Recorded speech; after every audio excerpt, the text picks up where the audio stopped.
Hello parents, welcome to Parentician. इस video में मैं आपको 5 ऐसे फैक्ट्स बताऊंगी अबाउट न्यू बॉर्न जो शायद ही आपको पता होंगे।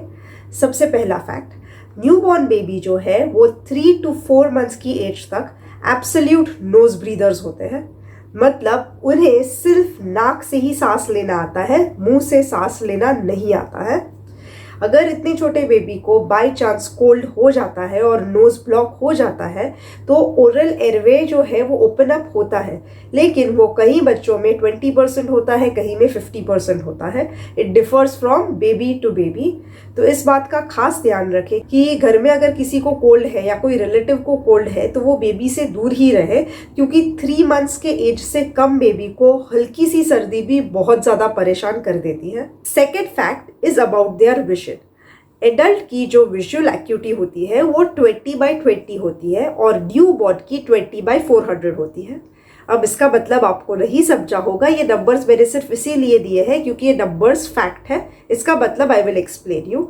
अगर कोई एडल्ट को चश्मे है और उनका नंबर 4 या 5 है तो उनका विजन कितना ब्लर होगा, उतना ही ब्लर विजन एक न्यू बॉर्न का होता है। और फिर वो विजन अपने आप करेक्ट हो जाता है by the age of 2 to 3 years. ये एज के बीच में वो विजन धीरे धीरे क्लियर होके 20/20 की एक्यूटी आ जाती है बेबीज को। AAP यानी अमेरिकन अकेडमी ऑफ पीडियाट्रिक्स की एक गाइडलाइन है कि 2 साल से कम एज वाले बेबीज को स्क्रीन टाइम नहीं देना है। उसका रीज़न भी यही है क्योंकि उनका जो नेचुरल विजन है 2 साल से कम एज वाले बेबीज का, उनका नेचुरल विजन ही ब्लर है।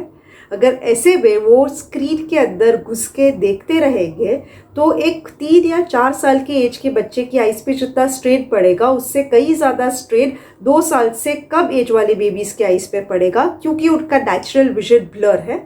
इसीलिए 2 साल से कम एज वाले बेबीज को आपको स्क्रीन टाइम नहीं देना है। Third fact is about their potty frequency. New born babies जो है वो एक दिन में 8 से 10 बार पॉटी कर सकते हैं और 5 दिन में 1 बार। ये दोनों ही सिनेरियोस बिल्कुल नॉर्मल है। हाँ, अगर उनकी पॉटी की कंसिस्टेंसी बहुत ज़्यादा वाटरी है या फिर वो बच्चा सुस्त रह रहा है तो फिर आपको उनके पीडियाट्रिशियंस को दिखाने की ज़रूरत है, otherwise it is okay. Fourth fact is about skin rashes. Skin rashes new born baby को होना बहुत ही ज़्यादा नॉर्मल है और ये जो रैशेस है वो 90% ऑफ द टाइम अपने आप चले भी जाते हैं।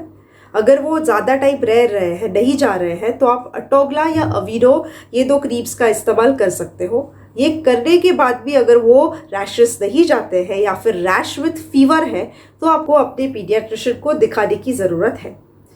Fifth fact is about new born periods.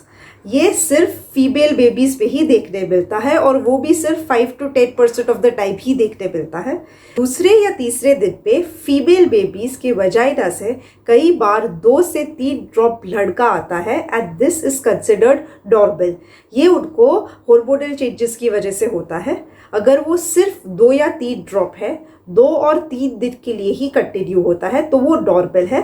कई बार पेरेंट्स जो है वो ब्लड देखकर बहुत ज़्यादा घबरा जाते हैं, पर अगर ये यही रेंज में है then there is nothing to worry about. इससे अगर ज़्यादा होता है तो आप अपने पीडियाट्रिशियन के पास जाइए। सो आई होप ये वीडियो से आपको कुछ इंटरेस्टिंग इन्फॉर्मेशन मिला होगा। अगर ये वीडियो आपको पसंद आया है तो नीचे दिए गए लाइक बटन को क्लिक करें, मेरी चैनल को सब्सक्राइब करें, नीचे दिए गए बेल आइकन को हिट करें और जितने भी नए पेरेंट्स हैं उनके साथ ये वीडियो ज़रूर शेयर करें। Thank you.